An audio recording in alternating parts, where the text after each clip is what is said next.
Gerą dieną visiems mūsų kanalo sekėjams, ištikimiems čia likusiems, nepaisant to, kad pauzė ir pertrauka užsitęsė ilgiau negu mes su profesoriumi tikėjomės. Bet turbūt viskas gyvenime gali nutikti taip, kaip mes nesitikim. Arba ne taip, kaip mes tikimės. Dėl to, kad iliuzija yra galvoti, kad mes kontroliuojame jį. Ir šiandieną, profesoriau, man labai smagu sveikinti su jumis, kad ir nuotoliu, bet vis tiek matyti.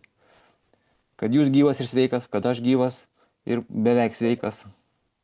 Ir todėl kažkaip ilgai galvojęs, su kokia tema mes galėtumėm sugrįžti, sugalvojau, kad norėčiau išgirsti jūsų mintis apie tai, apie ką mes stengiamės nustumti iš minčių, apie mirtį. Kaip jums skamba tokia tema? Kaip jūs, profesorius, apskritai gyvenate?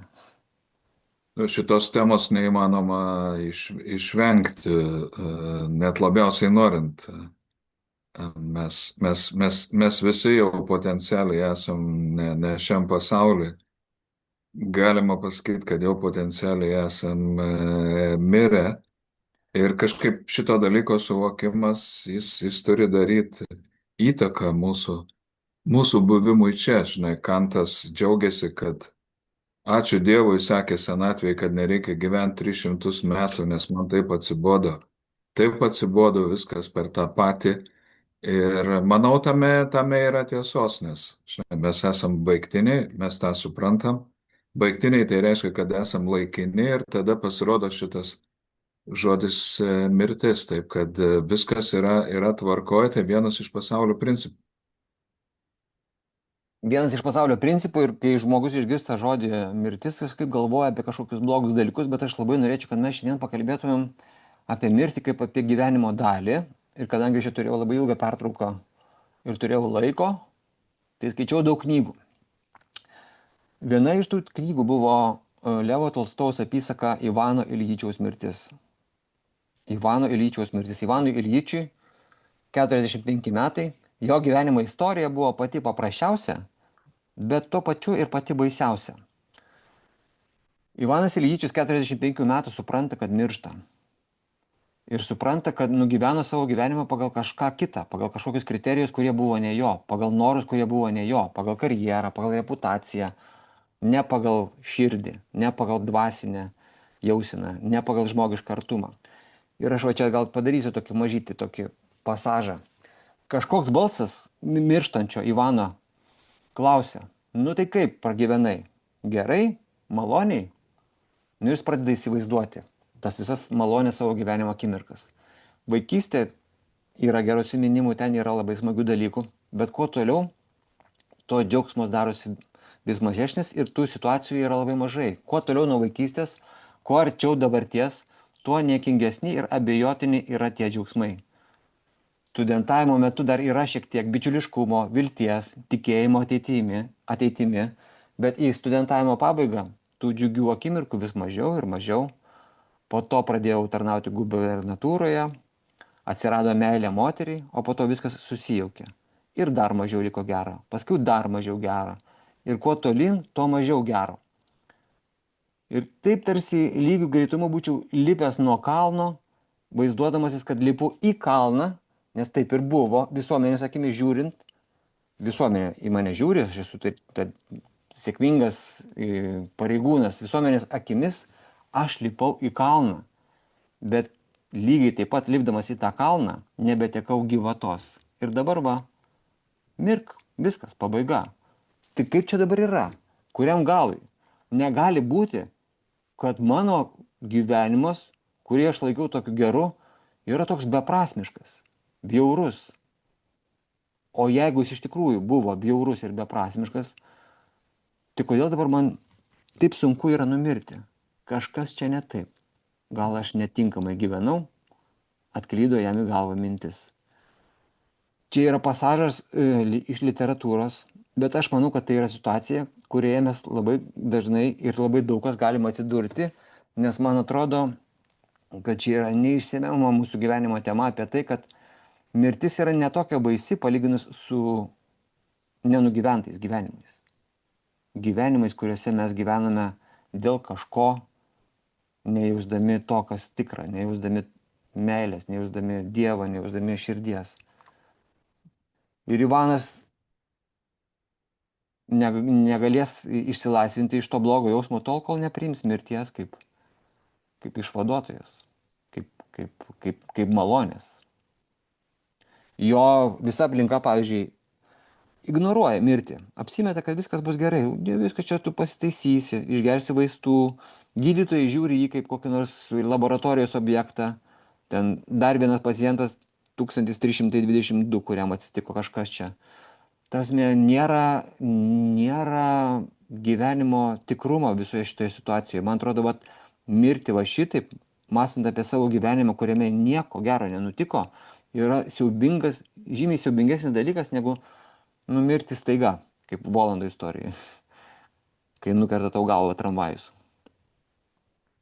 Man atrodo, žinai, kad, nežinau, nėra tokio meno mirti, žinai, mes niekada neišmoksim mirti, nes mes mokam tik gyventi, žinai, bet vat, kaip ir tu pasakojai, kad užduotą klausimą apie gyvenimo prasme reikia turėti kažkokius orientyrus, nes jeigu tu pats pradedi ten aiškinti, kokia yra jo prasmė, tai pats kurie atskaitos taškus ir tada nuo tavęs priklausys, ar tu pasakysi, kad jis prasmingas, ar neprasmingas. Man atrodo, kad šitas klausimas apie gyvenimo prasme, jis per daug kažkaip yra išgalvotas, nes greičiausiai anksčiau filosofai ieškodavo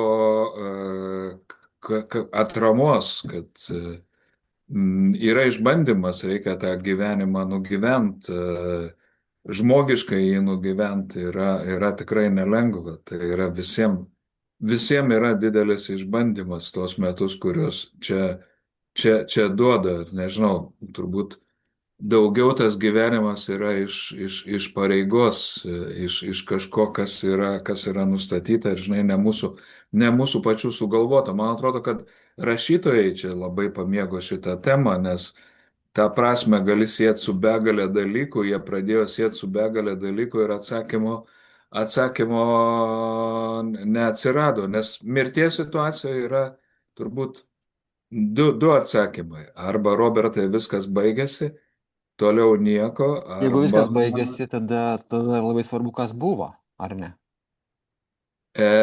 man atrodo, kad jeigu viskas baigėsi, tai koks skirtumas iš to, Tada kas nėra buvo? Tai tada Viskas pavirto į nieką. Pirmiausia, laukia niekas, tu sugrįžti į tą būseną, kai tavęs nebuvo. Ir šiaip tai kuriem galam visa tai buvo. Ir jeigu iš kitos pusės, žinai, viskas nesibaigia, tai tada yra prasmė ir kažko siek geresnio, kažkaip tobulėt, galbūt tai nusitęsia laike. Ir čia rimta tema yra, man atrodo, kad arba niekas, arba dar ne pabaiga. Ir atsakymas yra neaiškus. Čia mes atsiduriam ir taip, ir taip. Nu gerai, Antinom. gerai, gyvenimo prasme patraukiam truputį į šoną, bet aš galvoju, kad gyvenimo prasme e, galėtume įvardinti kaip žmogų, kuris gyvena pilnais plaučiais, mes jį galim matyti, pavyzdžiui, jeigu pamatysi, kad žmogų, kuris yra laimingas, būdamas su savo artimais, kuris yra laimingas darydamas tai, ką jis daro, kuris yra laimingas dalindamasis savo dovanomis, mes jį jaučiame, ne, tokį žmogų. Tai yra, jis yra taikoje su savo vidumi ir su Dievu. O yra, pavyzdžiui, žmonės, kurie yra taikoje su išorė, vat kaip Ivanas Iljičius. Jis padarė taip, kad jis būtų taikoje su išorė. Ko reikalauja visuomenė, ko reikalauja pareiga. Ir Dalai Lama sakė, iš pradžių žmogus aukoja savo sveikatą, nes reikia uždirbti pinigų, paskiau jis tos pinigus leidžia savo sveikatai sugrąžinti, jis labai nerimauja dėl savo ateities, pavyzdžiui, jis labai bijo numirti, taip bijo numirti, kad negali mėgautis dabartimi. Ir gaunasi taip, kad jis negyvena nei dabartyje, nei ateityje. Žmogus gyvena taip, lyg niekada nemirtų, o mirdamas gailisi, kad taip ir negyvena. Tai man atrodo, kad mes atskiriam mirtį nuo gyvenimo, padarom klaidą. Man atrodo, kad gyventi laisvai gali tas, kuris, kaip jūs sakėt, profesoriu, prisimena visą laiką, kad jis jau yra praktiškai miręs. Prisimena, kad jeigu ir yra kažkas svarbaus, tai tik sielos išganimas. Ir jeigu žmogus, kuris atsidūrė ribinėje situacijoje, kuri priminė jam, kad jis yra laikinas čia, kad jis išeiti gali bet kurią akimirką, pamato tai, tai tas pamatymas, jo gyvenimo laikinumas, jo gyvenimo trumpumo suvokimas jam padeda gyventi pilnavertiškai. Aš esu įsitikinęs, kad žmogus, kuriam liko gyventi keli mėnesiai, tuos kelis mėnesius pragyvena žymiai prasmingiau ir giliau, ir iš savęs, ir su Dievu, negu visą tą laiką, kai buvo tai pamiršęs. Tavasme, aš noriu pasakyti, kad mes klaidingai, man atrodo, galvojame, kad mirtis mums sugadina nuotaiką gyventi. Mirtis mums primena, kad mūsų gyvenimai yra trumpi, kad po to, kas yra paslaptis, po to mes nežinom, kas bus, bet jeigu bus anapusinis, mes turim rūpinis ne tik tai savo primityvių kūnų, bet ir savo subtiliaisiais kūnais, savo dvasiniu pasauliu. Mes esam dvasinės būtybės, kuriuoms reikėjo pabūti žemiškame pasaulyje, o ne žemiškos būtybės, kuriuoms kartais reikia dvasios. Man taip atrodo. Matai, mirtis yra laisvės pagrindas, nes gamto, jeigu viskas yra determinuota, mes kažkaip turim tą suvokimą, kad mes esam laisvi ir visi tavo samprotavimai buvo pagristi prielaida, kad nuo tavęs priklauso. Galutinis taškas yra mirtis, net jinai gali negazdinti. Ir net yra tas koziris, kad žmogus turi paskutinį šansą, jo yra savižudybė, jis gali tam tikrų dalykų nedaryti, sąmoningai pasirinkdamas mirtį. Šitoje vietoje jis yra aukščiau mirties, jis vardan to, ką jis supranta kaip gėrį, jis gali paaukoti ir savo gyvybę. Šitoje vietoje paradoksaliai, jinai vienu atžvilgiu įrodo laisvę, kad jis nebijo mirties, o iš kitos pusės jinai jį sunaikina, bet tai nėra jam didžiausias praradimas. Ten garbė, orumas, visi kiti dalykai yra išsaugojami. Mes iš tikrųjų pradėjom jos bijot, nes jinai pradėjo atimti malonumus, jinai pradėjo atimti pasitenkinimą, ką jinai visada darydavo, bet praradom supratimą, kad mes galim ją peržengti ir kad jinai nėra svarbiausias veikėjas, nors iš tikrųjų jinai yra karalius šitam pasaulyje ir niekas mes jos neįveiksim. Bet profesoriau, argi nekvailystė yra bijoti mirties, jeigu jinai vis tiek bus? Ar tu bijosi, ar tu nebijosi, jinai ištiks mus visus. Tai yra vienas iš tų dalykų, dėl kurių pasiginčyti neįmanoma, numatyti neįmanoma. Žmonės galvoja, kad aš dar 20 metų pagyvensiu, tu gal rytoj numirsi. Aš buvau, profesoriau, 50 metės vyrukas, kuris manė, kad viskas yra mano rankose ir aš turėjau ir sveikatos, ir minčių, ir jausmų, ir visokių projektų. Bet mirtis taip prašliūdžia taip šalia ir sako, ar tikrai tu čia viską sprendi, ar tu viską sprendi. Bet tai man netėmė gyvenimo. Man tai, man atrodo, padėjo iš naujo sugrįžti prie tų dalykų, kurie yra svarbus. Man atrodo, kad mirties ignoravimas mums nepadeda, kad jis mums trukdo. Jo, jinai yra kaip meilė, žinai, love is blind, jinai turi vaikšto savo takais, jinai ateina, išeina ir kažkaip visi mes galvojam, kad mes ją perkalbėsim, duosim jai kyšį, kad mirtis suteiks kažkiek daugiau laiko ir galiausiai iš tikrųjų jinai lieka valdovė ir jinai daro ką nori. Bet sakau, va tas prieš tai, ką buvo, kad mes galim jai irgi per daug jos nesureikšminti ar nekreipti dėmesio, nes žmogui, žinai, pas mus viskas yra pastatyta ant mirties, visa istorija yra ant mirties. Dega daugybė amžinųjų ugnių didvyriam. Net Sovietų sąjungoje, kuri buvo ateistinė valstybė, degė, žinai, amžinoji ugnis, kas Sovietų sąjungoje galėjo būti amžino. Amžinas gali būti tik Dievas, amžina gali būti tai, kas yra už laiko. Mes esam baigtiniai. esam baigtiniai laikai ir esam mirtingi. Bet yra tas sugebėjimas mūsų peržengti mirtį ir galvoti apie tai, kad su jie viskas nesibaigia. Nu, aš taip nuo savęs sakyčiau taip, kad, mm, nu, nežinau, ar čia kažkaip sugebėsiu papasakoti, bet aš kaip po insulto atsikėliau kitą dieną, pramerkiu taip akis ir matau, kad mano mylima moteris stovi šalia mano lovos ir taip verkia. O mano protas veikia kažkaip taip ramybėje tokioje. Aš jaučiuosi taip ramybėje ir galvoju, Jėzus Marija, kaip jinai mane myli ir kaip jai skauda. Ir aš galvoju, jeigu dabar galėčiau už ją numirt, kažką dėl jos padaryti, su mielu noru tą padaryčiau ir supratau tą akimirką, kad jaučiuosi laimingas. Jaučiuosi taip laimingas, kiek nežinau, ar gyvenime esu patyręs. Aš esu laimingas tą akimirką ir kai esu va šitoje meilėje, nebijau numirti. Pas man nėra jokios baimės, nėra jokios baimės, netgi sutikčiau numirti. Ir aš tada supratau, ką Paulius sako, kad meilė yra stipresnė už mirtį. Man atrodo, aš nežinau, mes galvojame apie anapusinį pasaulį, bet man atrodo, kad jeigu mes išeisim su meilė į kitą pasaulį, perėjimas, jeigu vyksta su meilė, tai ir yra patikimas į amžinybę.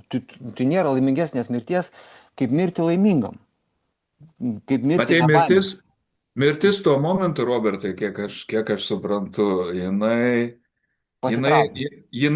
bet jinai, va, kai tu sakai, tai jinai pasitraukė, bet jinai tikisi, kad kokia čia amžina meilė, aš dabar jūs po vieną išskirsiu ir viskas baigsis. Jinai jaučia triumfą, bet Nu gerai, tu nu, ką sakai tuo momentu, tu ją stipriai sunervino, jeigu taip, žinai, galima sakyti. bet Ir jinai aš, pajuto iššūkį. bet aš, bet aš kažkokį pajutau išsilaisvinimą, nes man atrodo, iki tol aš bijojau, taip pat kaip ir kiekvienas žmogus, bijojau tos akistatos. O dabar man atrodo, kad gyvenime gali būti blogesnių dalykų. Nes mirtis tai jinai yra natūraliausias dalykas. Augalas užauga, sužydi ir po to jam reikia numirti, patrešti žemę. Vat, pavyzdžiui, man visą laiką stovi kažkodėl tai mintise Odisėjo istorija. Dabar naują filmą apie Odisėją padarė, nemačiau dar. Odisėjas patenka, supykdo Poseidoną ir patenka į negyvenamą salą ir jį ten įsimyli deivė Kalipsė. Jai Odisėjas labai patinka ir jinai ten užbūrė jį ir naudojasi jo kaip vyro paslaugomis. Labai jį myli. O Odisėjas myli savo žmoną. Nemyli tos Kalipsės. Ir kiekvieną vakarą jisai liūdėdamas žiūri į krantus, kur yra jo namai. Ir Kalipsė po 7 metų ateina ir sako, Odisėjau, aš žiūriu, kad tu liūdnas ir tau sugalvojau tokį pasiūlymą, kuris man atrodo tau patiks. Aš tau siūlau amžiną gyvenimą, kuriame nieko niekada netrūksta, kuriame mes esame visada jauni, visada gražus, visada va, tokie aistringi, kokie esame šitoje saloje, mums nieko niekada nepritrūks ir tu būsi toks pat kaip aš, tu niekada nenumirsi. Jinai jam siūlo nemirtingą gyvenimą. Bet Odisėjas sako ne. Man mano namų dūmai yra svarbesni. Jis yra karalius, jis turi pareigą prieš savo karalystę. Jis yra tėtis, jis turi sūnų, jis turi pareigą prieš savo sūnų. Jis myli savo žmoną, jis turi pareigą prieš savo meilę. Jis turi vidinį jausmą, kuriame kažkas yra svarbiau už nemirtingumą. Man atrodo, kad čia ir yra ta takoskyra. Mes atsidūrime pasaulyje, paskutinių žmonių pasaulyje, kuriems nieko nėra baisiau už mirtį ir kuriame nieko nėra svarbiau už komfortą ir saugumą. Tai reiškia, kad paskutinis žmogus gavęs šitokį pasiūlymą, kuriame jam niekada nieko nepritrūks, jis ims šitą. Bet pasimdamas šitą nemirtingumą, jis pasiima prakeiksmą. Dėl to, kad jis nemyli Kalipsės, jis myli moterį, kuri numirs. Ir pasimdamas šitą pasiūlymą, jis pasmerkia save pragarui šitoje žemėje. Nes kas yra pragaras? Tai yra gyvenimas be meilės. Negalėjimas mylėti, negalėjimas būti mylimam, negalėjimas priimti meilės. Tai amžinas gyvenimas yra prakeiksmas palyginus su gyvenimu, kuris yra trumpas, bet su meilė. Tai aš turiu čia tokį supriešinimą. Supriešinimą tasme, kad mirties baimė yra netokia svarbi, nes mirtis nėra tokia svarbi kaip gyvenimas, kurį mes gyvename. Dangaus karalystę mes mes turim galimybę turėti čia. Mes kažkaip įsivaizduojam, kad jinai gali būti tik tai tenai, kažkur už paslapties. Matai, viskas mūsų, kiek mes turim patyrimo šitam pasauliu, viskas yra susijęta su mirtim. Mes negalim įsivaizduoti savęs be jos baigtinumo. Man tai atrodo iš tikrųjų, kad nemirtingumas, jis ne mūsų protų yra. Gali Taip. įsivaizduoti. Ne, Mes, mhm. mes šitos laidos būtume nedarę, nes ją galėsim padaryti už 2000 metų, nes visą laiką būtume. O dabar mes viską darom dėl to, kad kažko trūksta, kad yra rizika, yra stygius, yra meilė, yra dalykai, kuriuos reikia saugoti. Ir visa tai susijęta su laiku ir susijęta su baigtinumu. Visa civilizacija iš to padaryta yra. Jeigu nebūtų mirties, tai praktiškai nereikėtų, galėtum ramiai nieko neveikti. Visas mūsų veiklumas iš to, kad mes esam baigtiniai. Gamta išrado mirtį, kad turėtų daugiau gyvenimo, parašė Getė. Kad mirtis yra gamtos meistrystės triukas, leidžiantis jai turėti daugiau gyvybės. Gamtos meilė gyvybė yra tokia didelė, kad ji nuolat keičia formas ir mirtis yra tik tai įrankis tam pokyčiui pasiekti. O bjaurybė yra, Robertai, įsivaizduok, jinai išlieka, mirtis išlieka, žinai, ir gamtoje, ir kitur, o gamta tokiu būdu išgyvena kaip visuma, žinai. Mes kiekvienas kaip dalis, žinai, atkrentam, o čia yra principas, kurio dėka jinai išsilaiko. Čia palaukit, profesoriui, labai gerai vieta. Roberto nebūtų ir manęs nebūtų, jeigu nebūtų mirties. Nebūtume individualūs.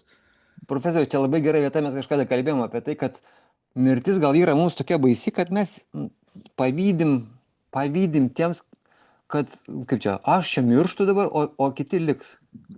Jinai yra tokia biški egoistiška. Lietuviai norėtų numirt, kadangi, žinai, yra tas pasakymas, mes ir kalbėjom, numirė iš pavydo. Lietuviai norėtų numirti visi kartu, žinai, kad eina peklo, kaimynas gyvens 2 valandom ilgiau. Tiesiog, žinai, numirt negali dėl to, kad jis gyvens ilgiau. Yra kažkas tame tokio. Tarytum kažkokio teisingumo, neteisingumo, tiksliau suvokimas, žinai, ir kad turi būti kažkoks aukštesnis teisingumas. Bet realiai, žinai, kai visi susitiksim ten anam pasaulį su savo protėviais, kurie mums papasakos, kaip ten iš tikrųjų įvyko Žalgirio mūšį ir ko nežino Alfredas Bumbliauskas, nes jie bus matę. Anam pasauliu bus įdomiausia, Robertai, nes ten nueisim Kanto paklausyti. Kantas galės pasišnekėti su Platonu, Aristoteliu, ten įdomiausi dalykai ir mes dabar laikė esam riboti, žinai, Taip. mes savo laikę uždaryti, o tada žymiai daugiau matysis. Ir tada galbūt mes taip kitaip žiūrėsim į gyvenimą, kurį branginom, nebebijosim tada mirties, nes gal mes persikersim.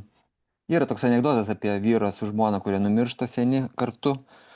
Tas vyras žiūri rojų, kad taip visko yra, tu viską gauni, ką tik sugalvoji, viskas atsiranda ir jis sako, o girdi motin, o kodėl mes tiek ilgai tempiam tenais? Kodėl neatvarėm čia anksčiau? Tas, kad gal mes laikomės įsikibę to, ko nebūtinai reikia laikytis įsikibus. Mes žiūrim į gyvenimą per rimtai, bet, kaip jūs sakot, Kantas, jeigu mūsų tiks ten šipsodamasis turbūt, tai yra tokia labai gera Hermano Hesės knyga Stepių vilkas, kurios pabaigoje Stepių vilkas, Halis Haleris, atsiduria tokioje ne visai žemiškoje teritorijoje, kur yra sapnai, kur yra dvasinis pasaulis ir kuriame gyvena nemirtingiai. Nemirtingiai, pavyzdžiui, yra Mozartas, nemirtingas yra Bethovenas. Ir Mozartas sako, kad tas, kas nužudo iš ego savo gyvenime, yra pernelik rimtas, pernelik susireikšminęs. Bet matai, amžinybėje nėra laiko, amžinybėje yra tik tai akimirka. Ir kad rimtumas yra mirtingųjų savybė ir Haliui Haleriui nemirtingiai už bausmę paskiria juoko.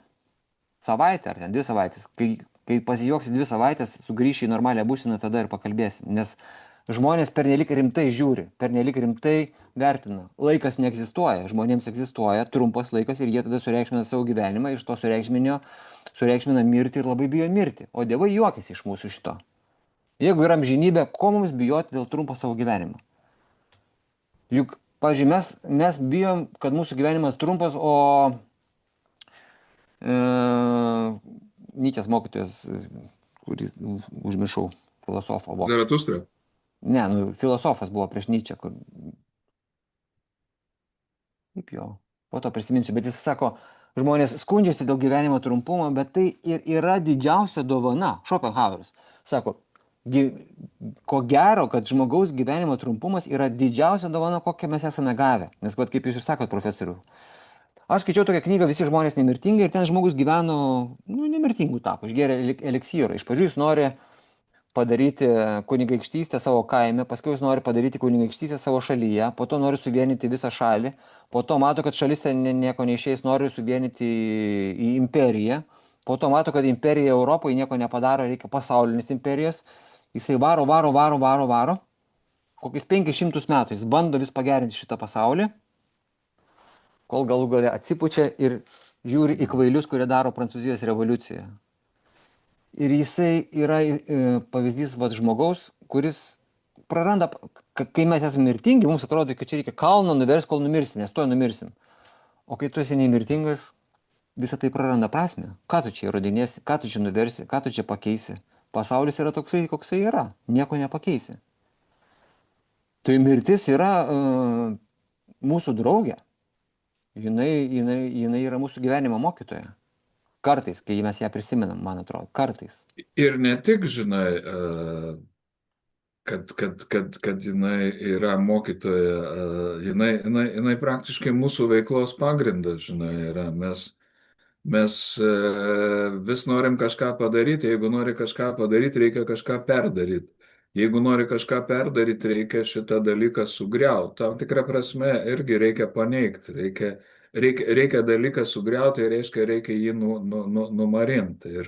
Ir viskas, prie ko mes prisiliečiam, yra susijęta su laiku, susijęta su mirtim. O baisiausia yra, Robertai, kad mes savęs nepažįstam iš tikrųjų, kokie esam. Mes save irgi suvokiam tik laiko santykiuose, tai kaip savo reiškiamės, dabartiniu momentu, kitų momentų. Ir su šituo reikia tvarkytis, o yra tokia nuojauta, kad yra kažkoks mūsų tikrasis aš, bet mes jo taip ir nepasiekiam, nes visada esam laiko santykiuose. Laikas mus užstoja nuo savęs pačių. Lygiai taip pat, tas kabo, kad atėjom į šitą pasaulį. Turėjom viltį, kad sužinot, koks jis yra iš tikrųjų, bet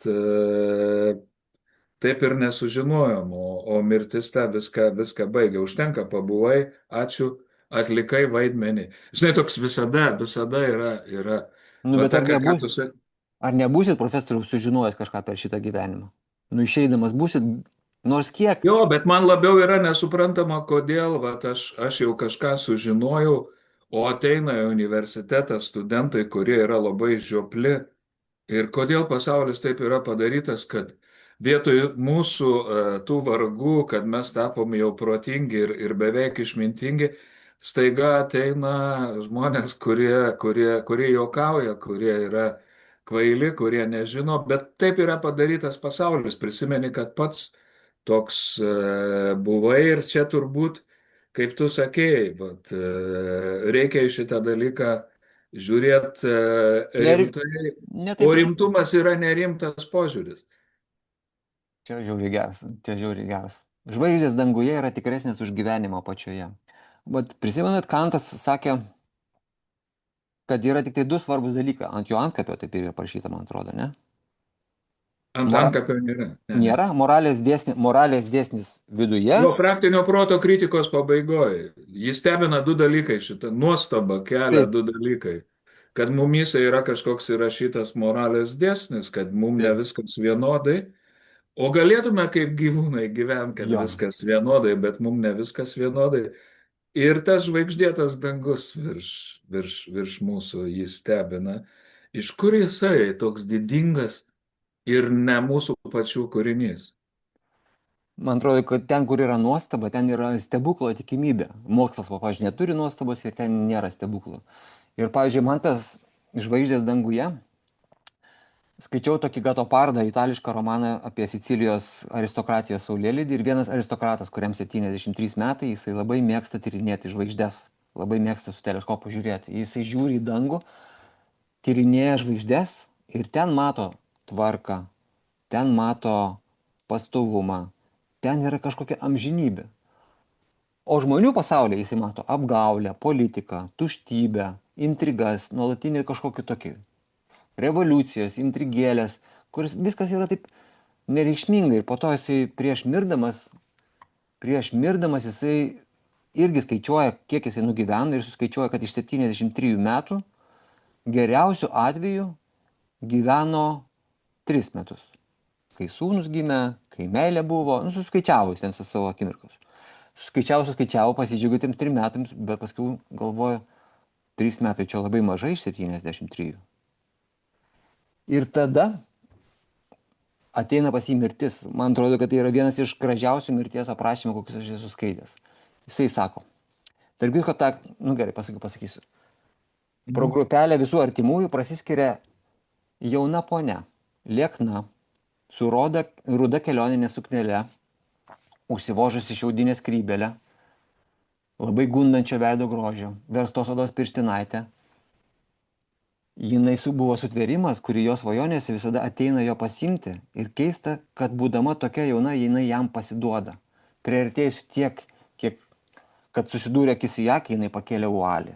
Kukli ir pasirengusi atsiduoti. Jinai jam tą akimirką pasirodė gražesnė nei kada nors, jam ką nors buvo pavykę išvelgti žvaigždžių nusakstytose visatose. Jūros šlekštimas visai nutilo. Ir čia taškas. Ir šitą knygą, šitą pasažą rašo žmogus, kuris žino, kad mirs. Jisai rašė tą knygą, ten tikrai monumentalus kūrinys yra, bet jisai rašė žinodamas, kad miršta. Jisai ir numirė, nesulaukė net, kada jinai bus išleista. Tik tai žmogus, kuris jaučia, kad yra mirtingas, man atrodo, gali jausti šito gyvenimo gylį. Matyti žvaigždėse kažką, kas yra svarbiau už intrigas apačioj. O kol mes nemirštam, tol mes viską pamirštam, man atrodo. Matei, yra kažkas, ką mes visi jaučiam, kai žmogus miršta, žinai, sako, yra buvęs. Labai įdomus toks yra buvęs. Žodis yra ir buvęs.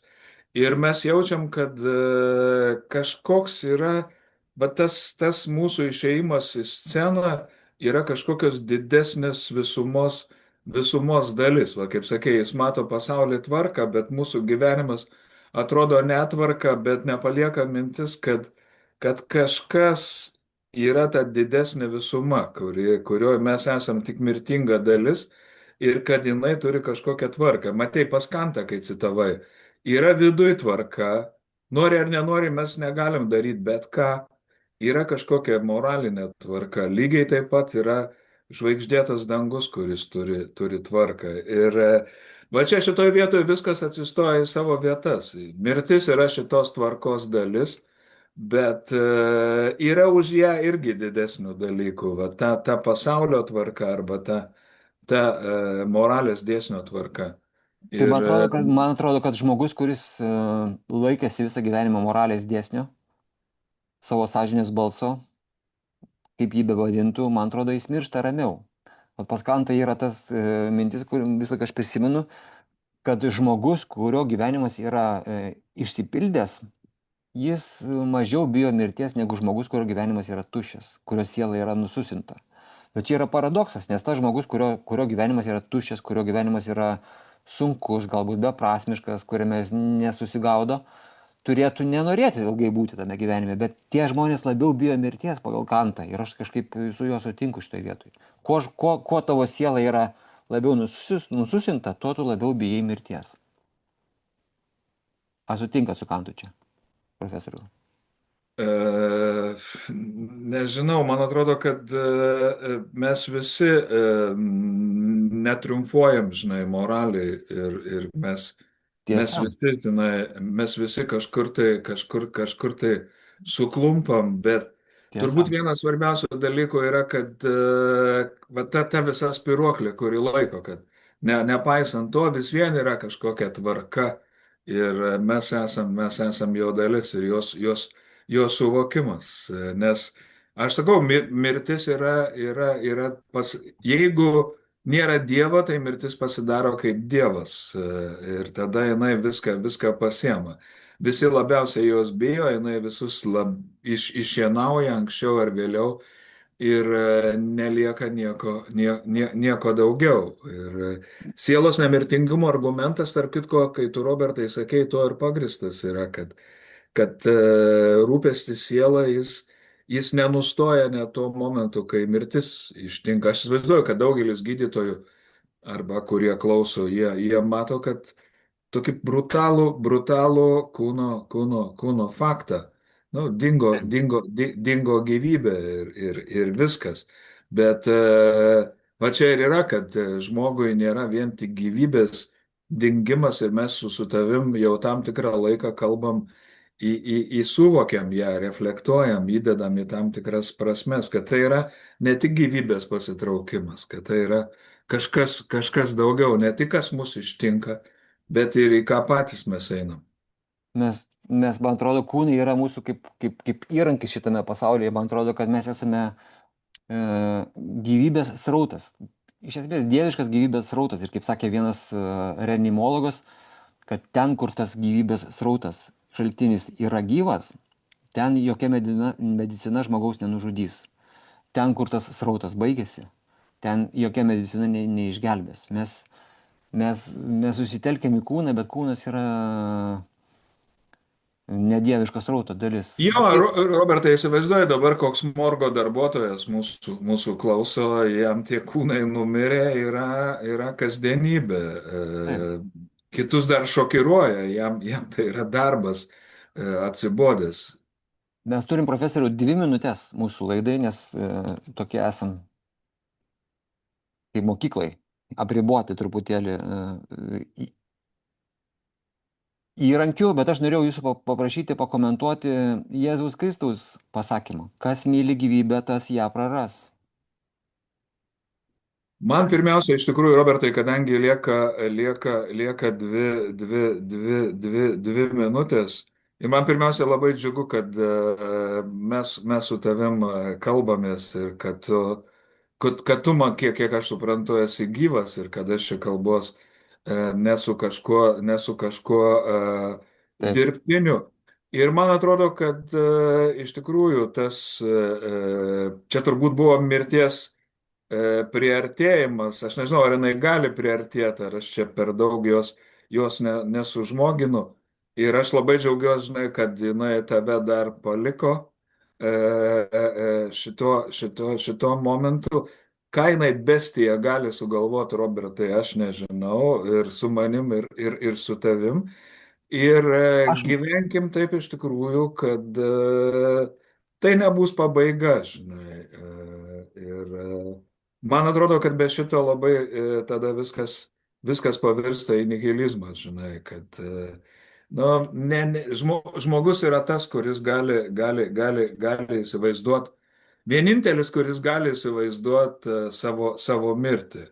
Labai sunku įsivaizduoti pasaulį, kai bendrai netaip ir sunku įsivaizduoti, kai tavęs nėra. Jis toliau suksis, toliau viskas judės, bet mes vieninteliai turim šitą dalyko suvokimą ir visas mūsų pokalbis sukos apie tai. Aš manau, kad tai labai sunki tema, bet jinai kažkaip labai natūrali, Robertai, tavo pirmam pokalbiui. Čia stebuklų nepadarysi šitoj temoje, čia daugiau tokia meditacija. Ir buvo tikrai malonu po ilgesnės pertraukos sugrįžti prie pasaulio pagrindo. profesoriau, ir man žiauriai didelė garbė, labai labai smagu, labai gerai jaučiuosi, kad mes vėl susitikom, bet tikiuosi, kad mums pavyks padaryti laidų daugiau ir būsim gyvi. Jo, sunku daryti laidas mirusiems bus,